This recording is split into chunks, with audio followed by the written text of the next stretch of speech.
welcome to Is This Good? The show where we boldly, conclusively, and scientifically decide what things in this big wide world are good. I'm Matt Austin, and with me as always is production powerhouse Jason Doyle. Hello. Hi, JD. Great to have you with us. And our guest today is a problem in the post. Just when he's ground you down in the torture chamber with his brutal ballet of back to the basket bully ball, the space opens up for his face-up game. The grace, the finesse, the wet Jimmy, the moist floater, the piss your pants, go get another pair from the lost and found because we called your mom and she can't come pick you up, 3-point shot. Buckets. He's also a 39-year-old podcaster with 2 kids, a mortgage, and a sensible automobile he has to take in for repairs today. From No Dunks, the oldest and best basketball podcast on the planet, it's Trey Kerby. Trey, welcome to Is This Good? Heyo. Heyo. Heyo. Yeah, I got a wet Jimmy. Ain't no doubt about it. And a Volkswagen with a check engine light for no reason. Did that ever happen to you in like... not even grade school, but like preschool or whatever, where you pee your pants and then they take you to Lost and Found to get another pair? Probably. To be quite honest, my biggest pants changing story was in 4th grade, and I was riding home on the bus. Had a bit of an accident of the number 2 variety. Oh. Yeah, bad stuff, but at least I was going home. At least I was already on the way home, so I didn't have to change into anybody else's pants. I got to change into a fresh pair of my own. Did anyone notice, or did you just squeeze the cheeks and waddle off the bus? Oh, people noticed. I don't know if it was confirmed that it was me, but if there's anybody listening that was in 4th grade at P.H. Miller back in the day, they're going to finally get the answer to the question today. Wow. Well, they could have just thought, because, you know, when someone farts bad, sometimes it goes, oh, it smells like someone shat their pants in here. And you're like shrinking in your seat. In my experience, that's exactly what people say when they smell it. Yeah. So this is coming out very early Monday morning, Trey. And when it comes out, you and JD will be in Houston. It's the Final Four, the big game, the national championship. Do they call it that? Oh, definitely. Yeah. Okay, and you guys, you and the No Dunks crew are doing a live show. So in case you're listening to this Monday morning and want to go, Trey, where should people be directed to? You have to go to our Twitter feed to find the link to the free tickets to the White Oak Music Hall. Doors open at 5 p.m. Show starts at 6 p.m. We got Kelly Eco, Houston Rockets beat reporter for The Athletic, joining us on the show. My guess is that if you go to Ticketmaster.com and search No Dunks, it'll probably come up. No confirmation on that, but it feels like that will work. Free tickets, should be a killer show. There's actually there is a vanity URL now that they just started. There we go. Just in the nick of time. It's theathletic.com/No Dunks Live. That's a good one. Yeah, and it takes you directly to the Ticketmaster page. It is Ticketmaster, but the tickets are free and there are no fees. It's just for us to keep track of who's coming, and there are still tickets available, so come on down. Okay, that's what I was going to ask. I wanted to make sure this is not like a Springsteen dynamic pricing thing. Or like when Trey and I tried to buy Garth Brooks tickets because Garth Brooks is doing a residency in Las Vegas over Summer League. They were like, hey, we're keeping tickets cheap. We're doing a bunch of dates. We want the real fans to come through. You know, it's like $100 a ticket. I figured, okay, well, whatever, it's Las Vegas. How big could the venue be? Wherever you're sitting is going to be good. I'll spend $100. Signed up for the pre-sale. Made sure I was by my internet when my time came. Got in early.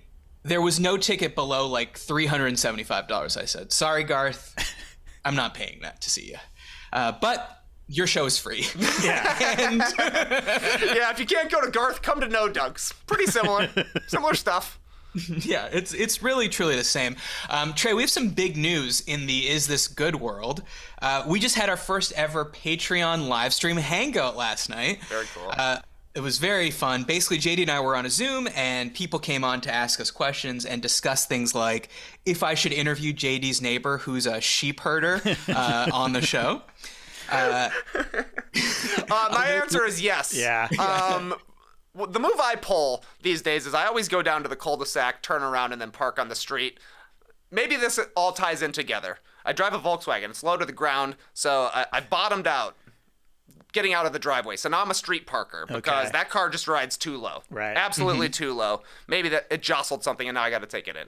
But every time I drive down there, so much stuff down there, JD. Yeah, a lot of machinery, a lot of trailers, and then a sheep pen. And they're just running. Yep. They're just running back and forth. Sometimes there's a trainer out there. Sometimes they're just free-range sheep having a good time. I would like to know what's going on.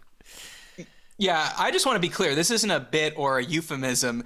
JD, who lives in the city of Atlanta, the metro, not even the metro area, the actual city part of Atlanta, has a neighbor who has sheep in his backyard. Yeah. And why does he have sheep in his backyard? Because he rents them out to people so that the sheep can go to their houses and eat their grass and weeds and kudzu.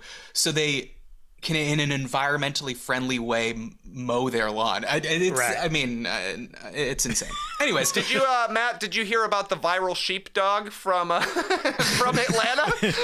There was a sheepdog that literally went viral for protecting the flock. Was like fighting all of these coyotes. Fought off, I think, 9 or 10 coyotes.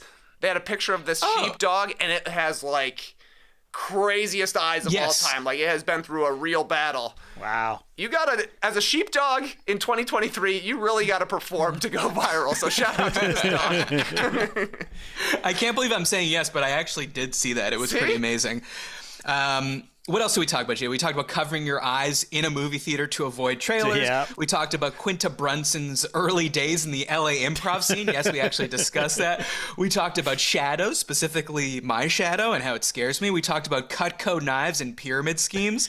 JD told a great story about his wife working for Cutco knives and on her first sale, slicing through her hand with the knife and bleeding all over the person's couch. By the way, I asked her about that, and she did not make the sale. Okay, yeah, that's pretty obvious. A listener named Mayor joined us from a plane. Yeah. He was streaming the live stream from a plane. His seatmate was sleeping, so he was just typing in the chat and Respect. Just shushing. And another listener had just seen John Wick 4 and gave us a live on-the-spot ranking of all 4 films. So it was super fun. Join our Patreon. Next month, you too could be hanging out with us on the live stream. Go to patreon.com/isthisgood. You guys are the best. Thank you. If you have questions about the Patreon or you want to send me topics for a future show, hit me up at isthisgoodpod@gmail.com. We could actually use some good emails, some good topics, some good settle thises. And don't forget to subscribe on YouTube and leave us a review on Apple Podcasts. Trey, premise of the show is very simple. I'm going to give you a topic, and you're going to tell me if it's good. Here we go. Yoel S. asks, a stranger calling you buddy. Is this good? So Yoel continues, hey, is this good crew? Big fan from Vancouver, Canada. I work in customer service, so I interact with people daily. I often get customers that address me as buddy, as in, thanks buddy, or hey buddy, or just plain buddy. I hate it. What makes it worse is it's always other adult men calling me this. I find it so condescending. I'm not some child on your youth sports team.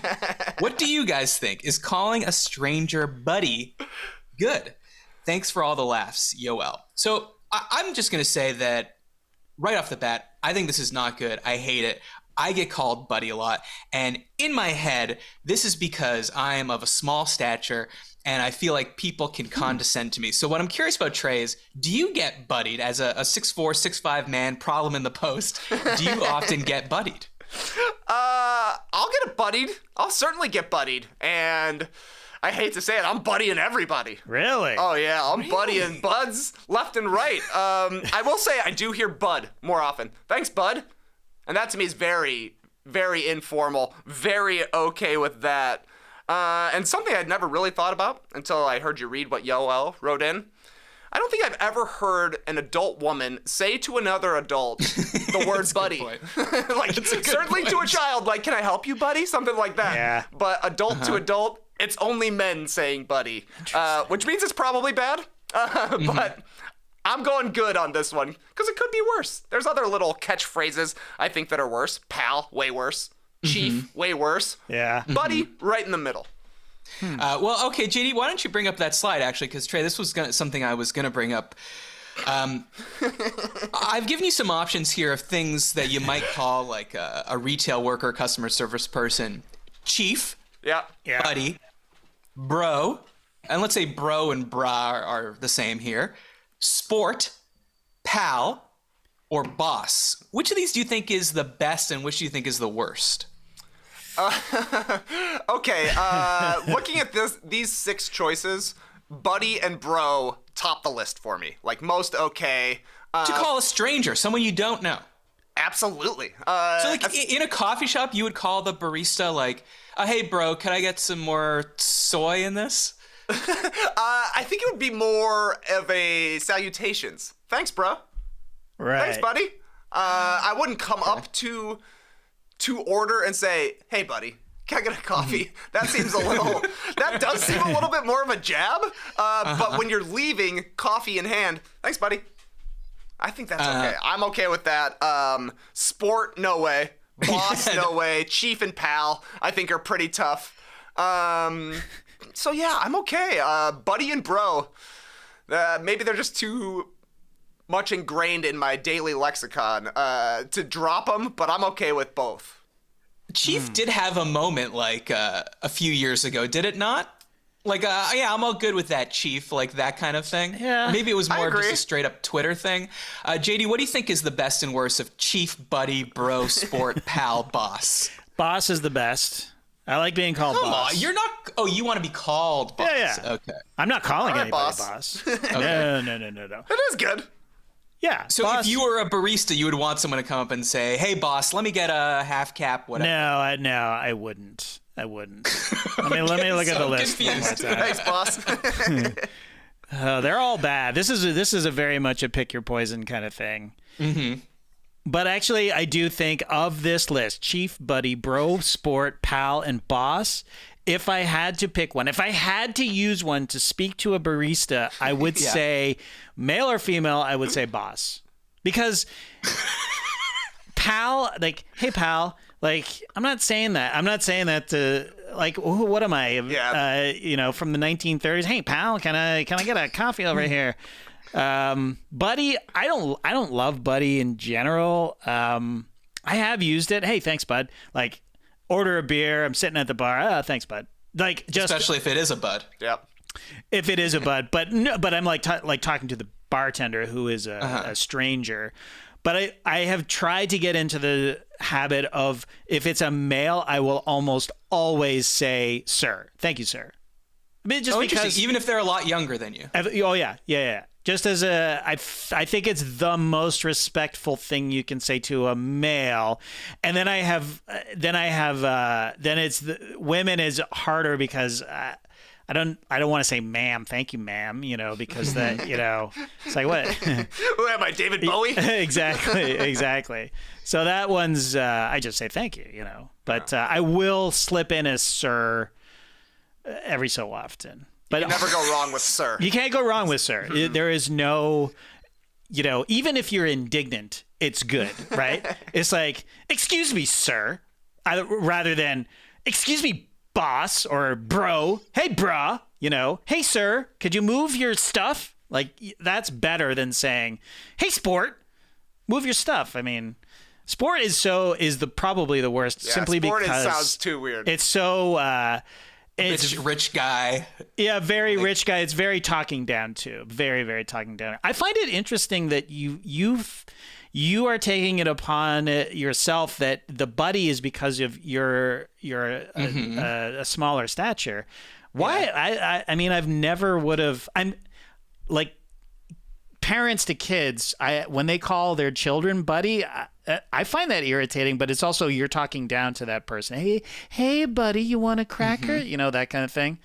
Maybe it's Gilligan. Little buddy, right? Right. Actually, be JD, why don't you put up that Venn diagram? Okay. This was actually brought up on the live stream last night. So here's a Venn diagram with 3 circles. One circle is starting a fight. The other circle is petting a dog. and then the other circle is consoling a child. And where they all meet in the middle, it just says, Hey, buddy. Hey, buddy. Yeah. Because that's true. You pet a dog, hey, buddy. Console a child, JD, as you were just saying, hey, buddy. And like I said, it's not good because if you want to start a fight, hey, buddy. Yeah. I don't think it sounds good. And JD, you're asking me like why I think it's, condescending because of my smaller stature. Let me tell you a story that you were there for that you don't remember that I'll never forget because wasn't important to you, I bet. Well, maybe. I might remember it. It wasn't. Trust me, it wasn't. When we first started working at Turner, Yeah.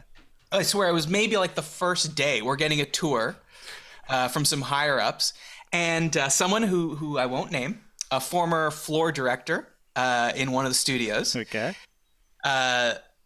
The person that's touring us says, this is Jason. This is Matt. Jason is the director of the Starters. It's an upcoming show we have. We're very excited about it. Matt's the producer.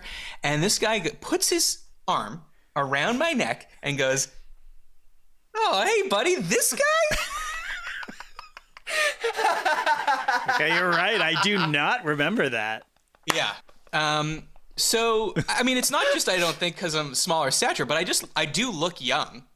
Yeah. I'm a man. Brag. I'm 41 years old. But You look the youngest of us three that are talking right now. Oh, Trey. That just might be the low video quality on my on my webcam. But I honestly do get that a lot. Like, I'm not sure I could recall another story spur of the moment, but I often do get like... Buddied. Yeah, buddied, or just like people not believing that I'm in a position of authority. Right, yeah, Not that I like want to wield that like an asshole. I'm just saying that it's like pretty rude in a professional setting to put your arm around someone because they look so young and hey, buddy them. Oh, yeah.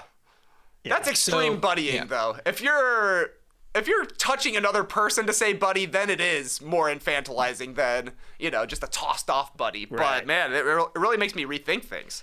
Yeah, it was tough. Well, Trey, as you know, we poll the people before the show, and I should say we poll the people on Twitter. This might be the last time we can poll people on Twitter. Starting April 1st, Elon says, and if this goes through, only people with Twitter Blue, the verified thing you have to pay for now, will be able to vote in these polls. Because God forbid a bot or someone with an anonymous account skews the poll of whether it's okay to call a stranger buddy. But anyway, 72% of people say a stranger calling you buddy is not good. So Yeah. pretty emphatic. Next one here. Sean asks, going to the bachelor party as the brother-in-law, is this good? So Sean explains, I was recently invited to my future brother-in-law's bachelor party.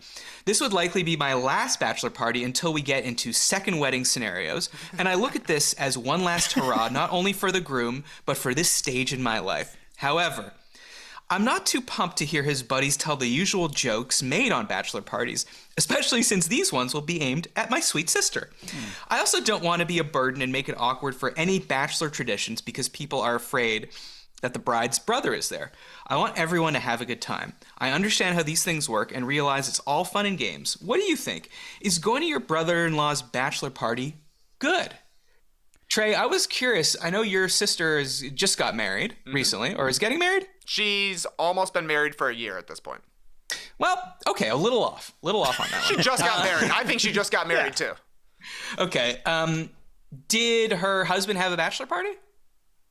No, not that I'm aware of. I certainly wasn't invited. Oh, you didn't get that invite. But they also got married quite quickly. Yeah. Like, they started dating and were getting married within a couple of months. Okay, so let's say he had. Would you have taken him up on the invite? I don't think I would have. And I've been thinking of it from that lens basically the entire time. Because I think it's like, there are levels to it. Like, if you would have married my sister, I would have went to your bachelor party. Because, like, we are friends. We already have a relationship together. We have done stuff where we're just going out and having a good time. So I know what it's like when you're having a good time with my sister's actual husband. I've only met him at this point. They've been, like I said, they've almost been married a year. We've probably spent 8 hours together or something like that. So I think in that scenario, just like the writer said, it gets a little awkward where he maybe feels reticent to do stuff because you're there. You don't want to be stepping on toes as well. It just, to me, you don't want to make the groom self-conscious going into the wedding, especially because you're assuming they're going to be around for the rest of time and you're going to be Right. feeling awkward about it. So pre-existing relationship, I think it's okay. Otherwise, thanks for the invite.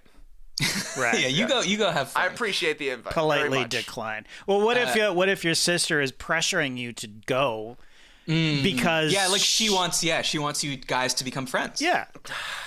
Then I probably would have went. Yeah. Out of respect for the sister. And I don't know, maybe it's a nice bonding exercise to have a secret from your family with a new family member, you know? Yeah, that's true. A secret you have think to that- keep for the rest of your life. Yeah, exactly. Nice to have the something to people you hold love over most. that person. Yeah.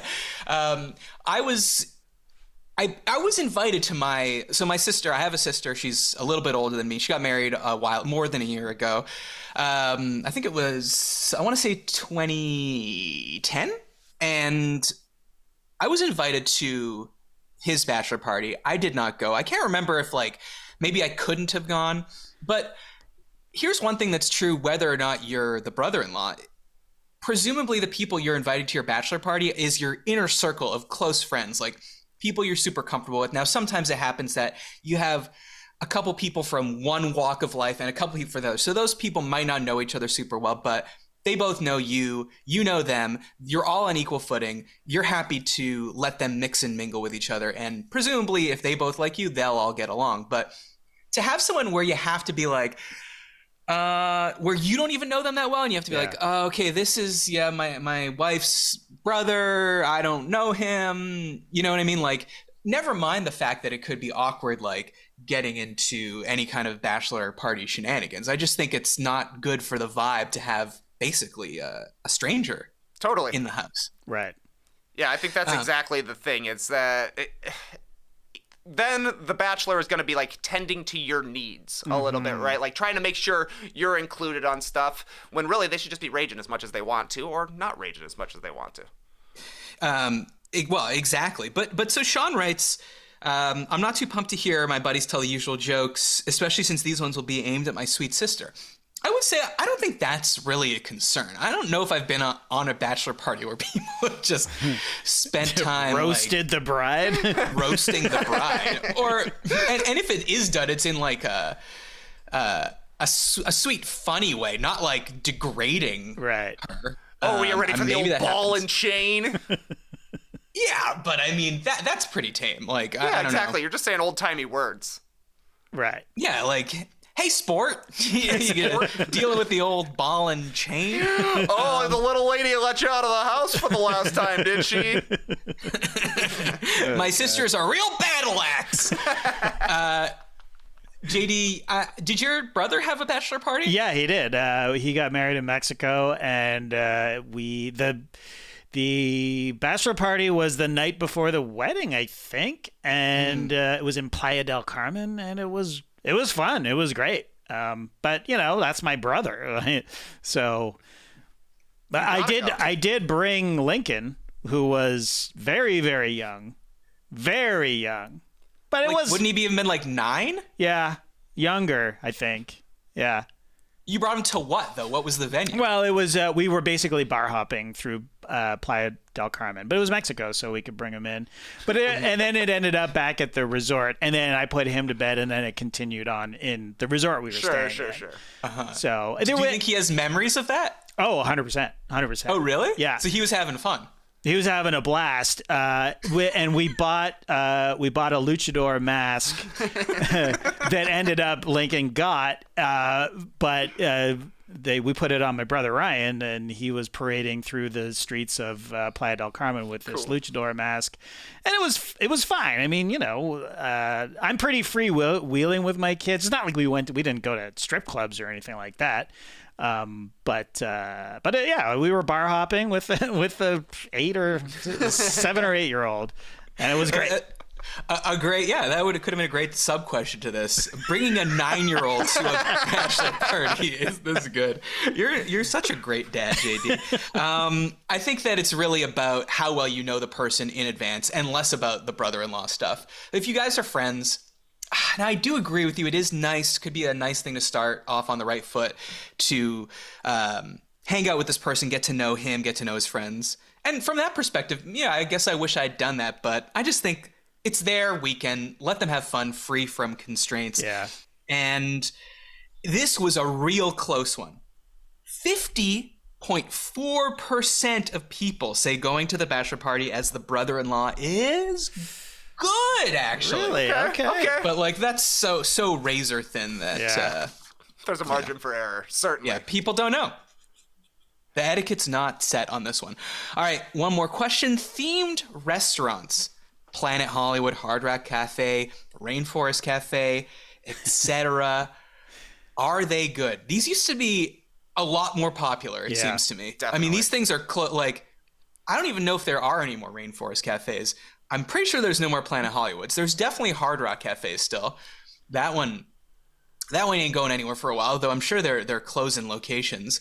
Are they good, Trey? Have you been to them? Did you enjoy them? I think I've been to all of the ones that you've mentioned so far. I've been to a Planet Hollywood, certainly at some point. Hard Rock, definitely. Rainforest Cafe, a few times, for sure. And my review on them is all the same. Yeah. Good the first time. Don't go back. Right. I think they're good once. See what it's all about. You see the memorabilia. You get a little underwhelmed by everything that's there. Just a little bit. It's a little worse than you were expecting. Right. But at least you had a fun experience. But one time is generally enough because I don't know. Certainly if you go to a Rainforest Cafe when you're 15 years old, it's a different experience than when you're 35 years old. And you go back and you're like, what is this even a theme of? This is just for fans of nature? Rainforests. I guess. It's like, well, I've never been to a rainforest, but I can go get a barbecue chicken pizza. Well, but now that you're a dad, though, is there any kind of restaurant like this that's not like, let's say, a Chuck E. Cheese that you take your kids to or would want to take your kids to?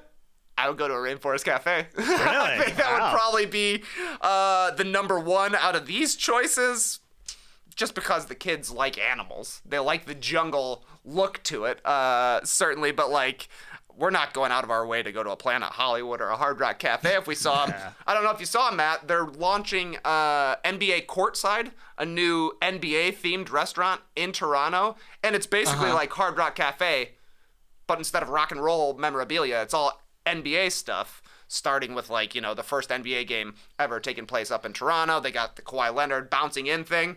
I would definitely go to that once.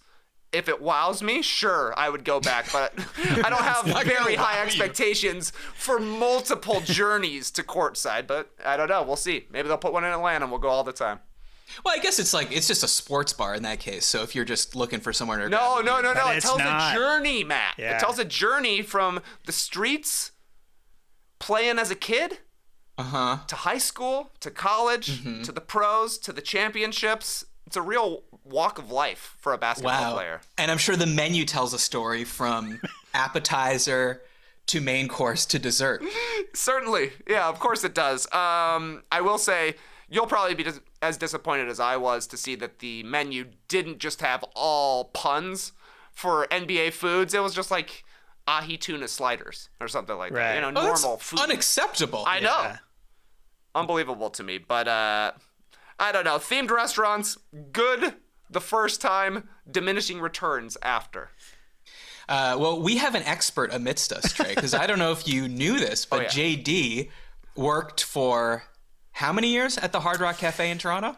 The Yonge Street Hard Rock Cafe, I worked probably 4 or 5 years, yeah. Okay. And got your degree. Got my degree, my Hard Rock degree. PhD in hard rocking. Which, by the way, has closed. I don't know if you knew that. Yeah, there's a Shoppers Drug Mart there now, where the Hard Rock used to be. And God, all our traditions, all these amazing places, we're not preserving history. We really aren't. So I worked there for a while. It was fine. It was good in terms of I liked working. It was like a shitty restaurant to work in, but it was also a big corporate entity. So they offered benefits, which you don't normally get in a server job. And they had like 401k matching and that kind of thing.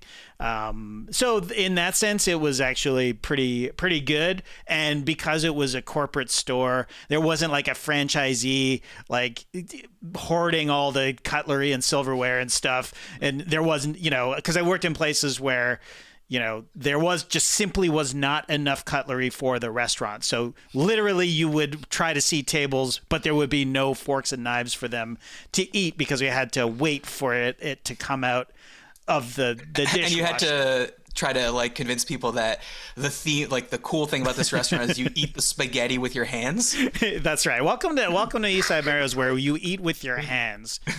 Well, I'll say I didn't actually factor that into my evaluation of themed restaurants, but plentiful forks, I would say, is a check in the positive column. That's a must-have. Yep, gotta have a fork. Yeah. Okay, so the theme of Hard Rock Cafe is obviously music. Yes. And rockin' hard. And their whole thing is they have like all this memorabilia around. I think I remember at the one in Montreal I saw Elton John's jacket from like the Goodbye Yellow Brick Road tour or something.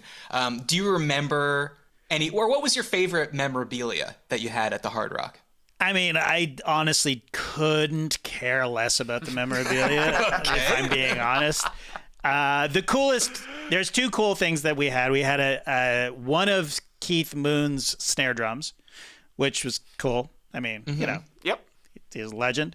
And we had the Smashing Pumpkins gold record. So it was a Siamese Dream gold record from when it went gold in Canada. How we got that, I mean, it could be one of a million, right? But it's one of my all-time favorite albums, and to have it hanging on the wall was great. But we had all sorts of other stuff, like an Elvis jumpsuit. We had a shawl. That's cool. It is pretty cool, yeah. And then we had a bunch of other shit that I don't even think was actual memorabilia. Like we had a guitar signed by Lenny Kravitz, right? So there's a guitar hanging on the wall. It's a Flying V. Piece of shit guitar, if I'm being honest. And he had signed it. So I think it was literally, hey, it's like one of those, adults asking for an autograph. Could you sign this guitar? And then they put it up on the wall and then put a plaque next to it saying, hey, this is Lenny Kravitz's guitar. But he clearly never, ever played it. Right. It doesn't have a sweat of him rocking out to American Woman on it. That's right. I mean, if we could get like his split pants, like the split leather pants or whatever, hang those up. Someone's eating dinner and they're like, is that Lenny Kravitz's penis? Just the pants, actually. Just the pants. Yeah. Just the pants. Yeah. And they put that giant scarf like on the top. Yeah. Well, I mean, we did have like Paul Stanley's boots. Which, he had actually worn, like you could tell that he had worn them. How could you tell? They were like what? They were like looked like they came from a vintage so store. Someone scuffed them. How much of like when you were seating a table and as you were serving them, like were people not there, getting up, walking around, looking at the placards? It happened 0.2% of the time, I would say. Oh, so people don't give a shit. Not they just really. Want that sweet burger. Sweet burger. You know what? The weird thing that they were into, there were a lot of people who would just come into the city, and I got to go to the Hard Rock. No matter what city I'm in, I have to go to the Hard Rock. So that was the one thing. It was just like a box to check, like, which is such a weird way to travel in a way, Like, it's like, I got to hit every KFC in every city all over, wherever I go, right?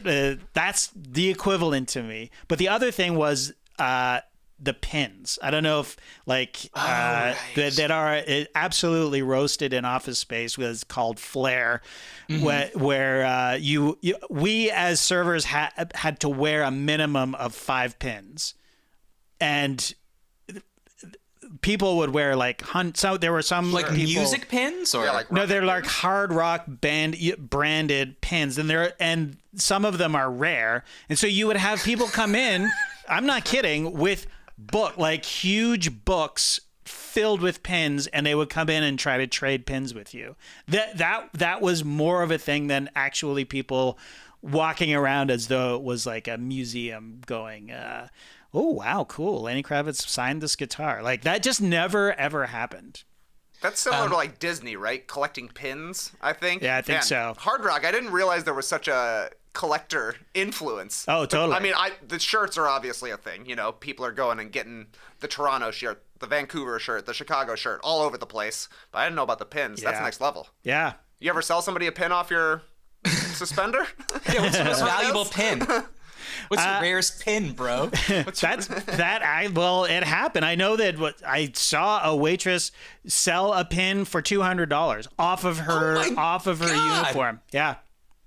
Crazy, right? This is the late 90s, early 2000s. Crazy. Yeah. That's a lot of money today. I know. Yeah. This one is even closer than the last one. I can't believe it. 50.3% of people say themed restaurants are good. Wow. Oh, just barely. So bring them back. Wow. Bring back. I honestly thought I read something that Planet Hollywood's trying to come back. I went early on in its infancy to the one in New York, and oh boy, was I excited to see that Terminator 2 exoskeleton. You know what I love are the independent theme restaurants. Do you know what I mean? Like, did you guys ever go to the Organ Grinder when you were in Toronto? I don't think so. Never even heard of it. It was great. It was like the go-to place. It was sort of like Chuck E. Cheese, but way better. Like, the concept is you're inside of an organ, like a big Wurlitzer organ. You know that sketch from I Think You Should Leave, and it's Fred Willard pulling all. It's literally that's the show, the guy, but it's all around you. And it was amazing. I went there on my 30th birthday. I went there probably from between the ages of 5 to 15. I probably went to 5 birthday parties there, and then I went back on my 30th birthday, and it was an absolute blast. Well, that reminds me, actually. I went to the, what's it called? Medieval Times. I mean, somewhat recently in Toronto. Trey, you might have been there. I didn't go, but I remember the journey. But man, yeah, I guess Medieval Times counts. Yeah, for sure. Organ Grinder. It sounds like it counts. What about, are these theme restaurants Joe's Crab Shack and Bubba Gump Shrimp Company? Or are they Bubba Gump inspired by? Bubba Gump, yeah. I've never been into one, so I don't know how much Same. pictures and memorabilia is on the walls. I have been to one. Shout out to Joey, former guest on this show, who worked at Bubba Gump. Oh, Shrimp. yeah. Only he were here to tell us how much Gump memorabilia there's. You don't think at the end maybe there's like a box of chocolates or something you can buy? You never It should know at what least you're be on going the to get. menu. Oh, yeah. And the dessert menu. Yep. The box of chocolates. You don't know what you're getting. And it's a What surprise. about like a roadkill cafe? You kill him, we grill him. Like, is that a theme? Maybe. Or these restaurants where like people are mean to you on purpose? Oh, Ed DeBevick's is the one in Chicago. If Oh, I'm not yeah. mistaken, I think it was like kitty corner for a long time from Planet Hollywood. So you could go for lunch and dinner at these two. Get your theme on. All right, Trey, it's time for a new segment here. It's called Make Good. Are we ever going to do this again? Probably not. Is it a stretch to even call this a segment? Very much so. But inspired by our themed restaurant discussion, I want us each to create our own restaurant, selecting from the following categories: restaurant theme and name, decorative flair and memorabilia, signature dish, and slogan. So, Trey, why don't we go you, JD, and because I'm a gracious host, I will go last. So we're all developing our own themed restaurants. They're sort of out of style, but we're going to bring them back. So Trey, why don't you start us off? We'll go like one category each down the line. What is your restaurant's theme and name? I kind of want to scrap my entire plan and go for a Lenny Kravitz themed restaurant because of like, you got the pants, you got the giant scarf, you got the dress he wore from Are You Gonna Go My Way? Oh, yeah. You can get some memorabilia. I don't know if you got enough for a franchise, but for at least one Kravitz's place, I think you could pull it off. But my actual theme restaurant, gotta have a lot of fans, gotta be a well-established brand, and it's gotta have a cool look. Okay. The name of my restaurant is the Survivor Sanctuary. Oh, 44 God, seasons. Yeah, JD, I hope you didn't pick the same thing. I didn't. And counting. Okay, good. So, it's one of the biggest shows on TV. There's fans out there. It's a worldwide phenomenon at this point. People watch the American version, and then they have the local country versions as well. So you could be in a whole bunch of different cities. And I think decor-wise, we'll get into it, but it would be very easy to mimic the decor that you see on the show. Totally. And you could have actual memorabilia. Like, hey, this was Rupert's buff, like in one location. Sure. And then the Indianapolis one? Yeah. Hey, Indianapolis? this is a coconut. We swear it's from the show. It's held up. Well, I don't want to get too far. Oh, maybe I'll save this question for when we get into signature dishes, because I'm a little concerned about what you're going to be serving in this restaurant, considering some of the whole point of Survivor is they're not really eating. True. But we'll tackle that when we get to it. JD, what's your restaurant theme and name? The theme is it's a daytime only place. It's only open for breakfast, lunch, or brunch, and it's called the Hangover Cafe, and it specifically caters to people with hangovers. But is it hangover movie themed? No. It's if you have a hangover theme. Having a hangover theme. Yes. Okay. You will get a lot of people coming in and being like, "Is there a Zach Galifianakis sort of integration here?" Yeah, we'll have a portrait of Zach Galifianakis, sort of, on the wall kind of thing. So there will be we'll allude to the movie, but it's really for people with hangovers. I like that. Okay. So for mine, let me take you back to 1986. Mark Bryan, a freshman at the University of South Carolina, hears a fellow student singing in the shower. Mark joins up with Dean Felber, Jim Sonfeld, and the bathroom baritone himself, Darius Rucker, to form Hootie and the Blowfish. Boom! Lightning in a bottle. The band's debut album cracked a review, certified platinum 21 times, and is in the top 20 best-selling albums of all time. Sure, it's number 19, but that's still in the top 20. You're telling me there's not a single restaurant inspired by the life and music of this roots rock juggernaut. So I present to you Fuddruckers. No, just kidding. That's already taken. Mine is the more aptly named Blowfish and Chips. It's a Hootie and the Blowfish themed restaurant, and I can't wait to get into all the things that you're going to see in this restaurant. But Trey, back to you. What is the sort of the signature decorative flair / piece of memorabilia in the Survivor Sanctuary? Well, JD hit on it. Basically anything that didn't sell during the eBay auctions that they have after every season. They try and get rid of stuff. I'm sure not all of it sells. So we'll put an old torch in there. We'll put an old, people's old buffs, the immunity idols that were found on the island, but somehow made their way back. The necklaces that Jeff hands out when various tribes win immunity. I think there is just so much stuff that they have to make every single season. Pieces of the challenges. You could have a table. This might not work, but you could have a table made out of the shelters that they construct. Right. They are made mostly out of bamboo that's tied together by string.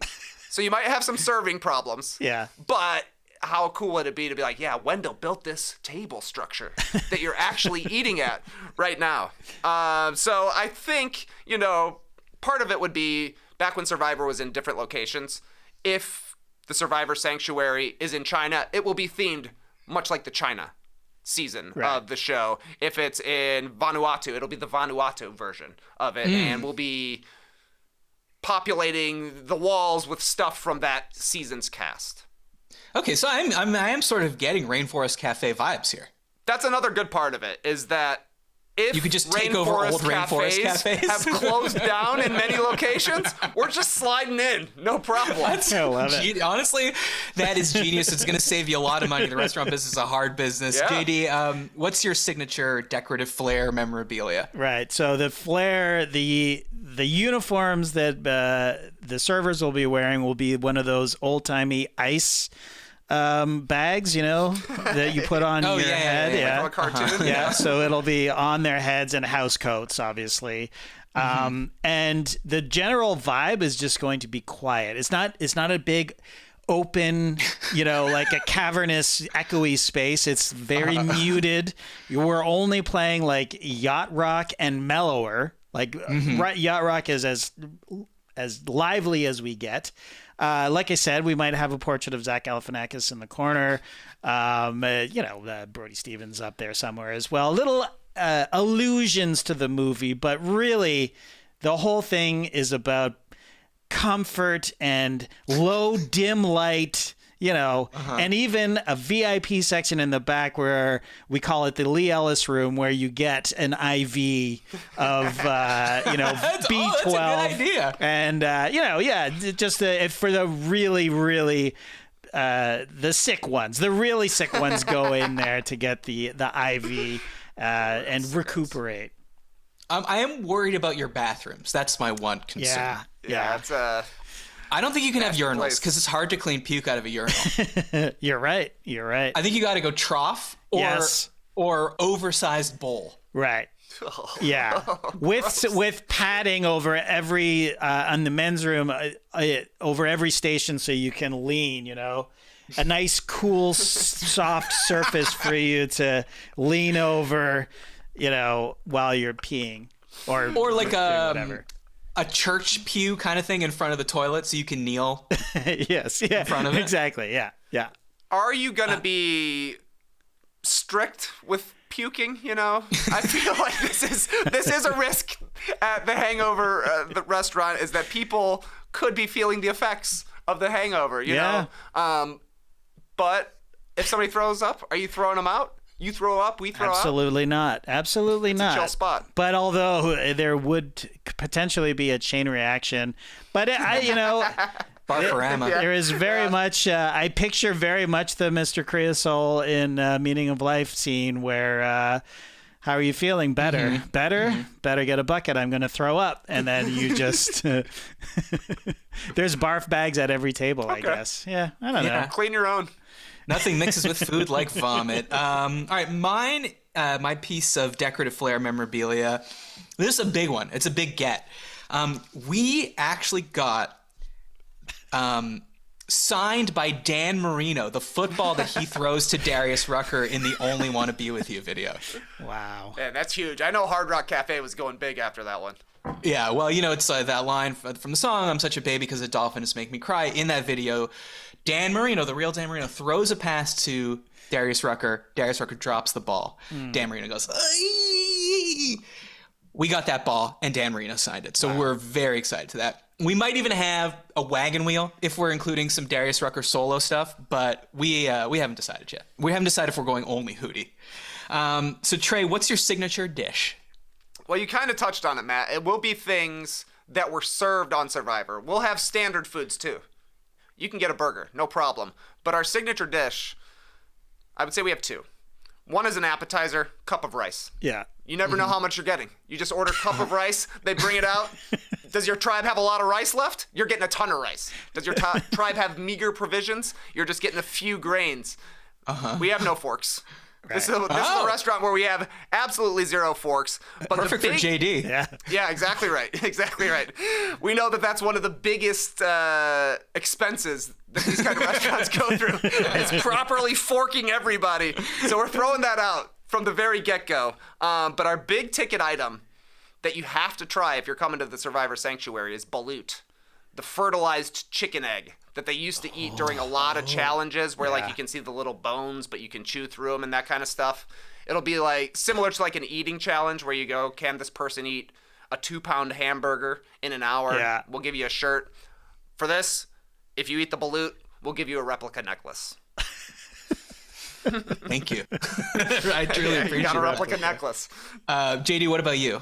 Signature dish is the it's the St. Lawrence Market pea meal bacon sandwich, the best hangover. Don't make that face. That's a good sandwich. It's amazing. Yeah, if you're listening, I made a face. It's an overrated Toronto sandwich. I'm sorry, but go ahead. It's great for a hangover. Come on. It's stacked up. I don't like pea meal bacon. Well, okay, that's fine. That's fine. You don't have to order it. And this is going to be in Vegas. The best place for this restaurant is Vegas, let's be honest, because of the Hangover Vegas tie-in, and because everyone in Vegas is hungover. I honestly do think this is not a terrible idea. Like, you go to a place that has low, smooth music and comfort food and IVs. Right. So, yeah, they're not eating pea meal bacon in Vegas. That's all I'm saying. Pea meal bacon is awesome. I don't know what you're talking about. All right. Maybe it's because you can't really get it here. It's not as good you can get here. it. They call it like back bacon or something. They call it Canadian bacon too. It's just not as doesn't have the what's that stuff that goes they put around the meat, like it's like cornmeal or something around it. Yeah, it's a little sort of slimy and slimy. I don't think you've had good pea meal bacon. Yeah, I'm describing something. Describing something totally different. I don't know. I know I've had it. It's not good. It's not good. That's fine. Okay, my signature dish. I have 2 words for you. Cheddar fries. All right, that speaks for itself. Trey, hit us with your slogan, please. I'm debating. I think there should be an play outlast tie-in. Oh yeah, for sure. Like there should be, but like out eat, out laugh, out play. I don't know if that's any good. It's fine. I'm planning on having like miniature versions of the puzzles at the table so that you can play along with them, try and win something. But for me, the slogan that I would at least have the hosts say when you come in through the door, "Come on in." They gotta say, "Come on in," just like Jeff at every immunity challenge. Okay. Welcoming. I mean, a lot of places probably do say that, just in general. As a yeah, that's true. But here you have to say it. I can't wait for the manager to be yelling at a host saying, "It's corporate policy. You have to say 'come on in' before they reach the threshold. What's the point of saying it if they're already at the stand?" Say it right away. Come on in. JD, what's the slogan over there at Hangovers? At the Hangover Cafe, it is "Welcome to the Hangover Cafe." Shh. Okay, mine is "We only want to eat with you." Pretty good. So there it is. Those are some theme restaurants that are going to be winners. Tweet at us. Tell us which one you want to invest in, because these are all moneymakers. I really think JD's is actually something that could work. Yeah. I'd be surprised if it doesn't exist in some form, to be honest. It has to. But the Survivor restaurant, I'm going to that one. Oh, yeah, that would be your favorite. Yeah. And Ryan Seddon's going to mine. Biggest Hootie fan I know. Biggest Hootie the Blowfish fan we know. All right, when people need help navigating life's biggest decisions, when they're lost, confused at a crossroads, they seek our wise counsel, and we deliver an airtight verdict. This one's for the Patreon sickos only. To subscribe to Patreon, go to patreon.com/isthisgood, and you too can hear the full episode.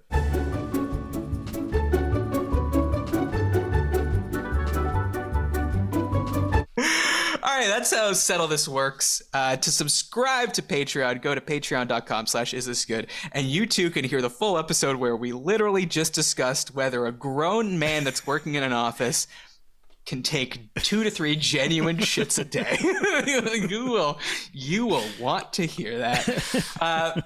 Trey, there's only one thing left to do, and that's play Subjective Trivia.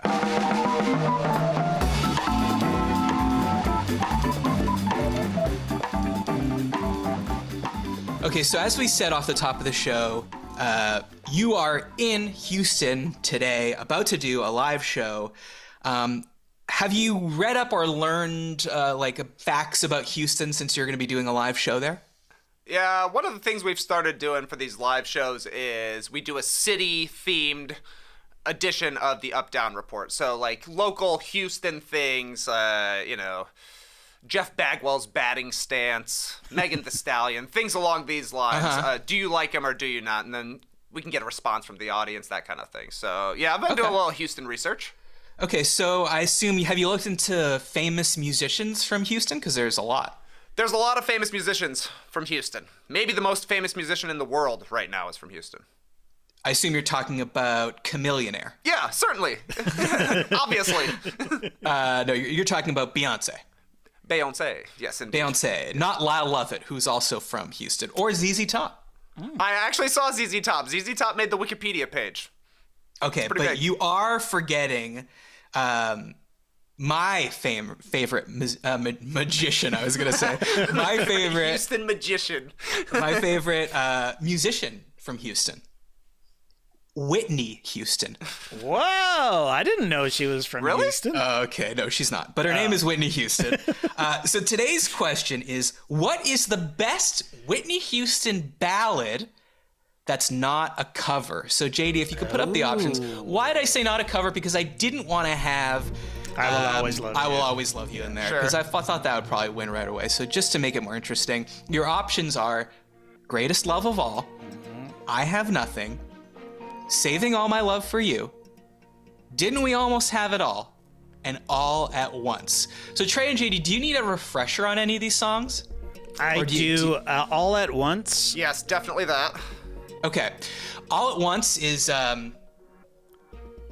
I should have thought about how I'd have to be singing all these. JD, do you think that my singing is going to be so good that it's going to be picked up by the YouTube copyright? There's no doubt in my mind. Okay. The chorus is all at once. Okay. I'm drifting on a lonely sea, wishing you'd come back to me, and it's all that matters now. Right. All at once. Okay, Greatest Love of All is, of course, I Believe the Children Are Our Future. Yeah. Mm-hmm. I Have Nothing is from the Bodyguard soundtrack. It's like the big, whisper to a bellow. I have nothing. Which other ones? Saving All My Love for You. Saving all my love for Saving all my love. Didn't We Almost Have It All? One of the best songs with a question mark at the end of it. Yeah. Didn't we almost have it all? Okay, so those are your 5 options. Greatest Love of All, I Have Nothing, Saving All My Love for You, Didn't We Almost Have It All at Once. I'm guessing All at Once is not going to win. And I'll tell you right now, that is not the answer. So you could just dispense with that immediately. Yeah, that was off the board for me because I didn't remember it. Right. Didn't remember it, so no way. Because I forget who you gave this advice to, Matt, but you were basically saying, don't try and get in my head. Mm-hmm. You don't want to be there. You can't do it. You can't live disgusting. this way. You can't handle it. So stick to the way you're feeling about it. Yes. And how you feel, and maybe that will lead us on the right path.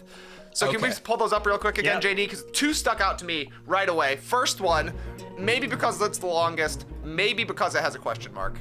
Didn't we almost have it all? Did pop out to me. Okay. Then the second one, when I really thought about which moment of a song I liked the most of these, it was I Have Nothing. Because that part at the end, when she finally hits the crescendo, several I Have Nothings peaking with the final one, that's a magical moment. So, it's between those 2 for me, and I'm leaning towards I Have Nothing. Okay. I mean, that is like one of her sort of powerhouse vocal performances for sure. JD, where are you leaning on this one? I mean, I didn't want to overthink this. Greatest Love of All is just a banger, a classic. Also has the key change into the crescendo at the end.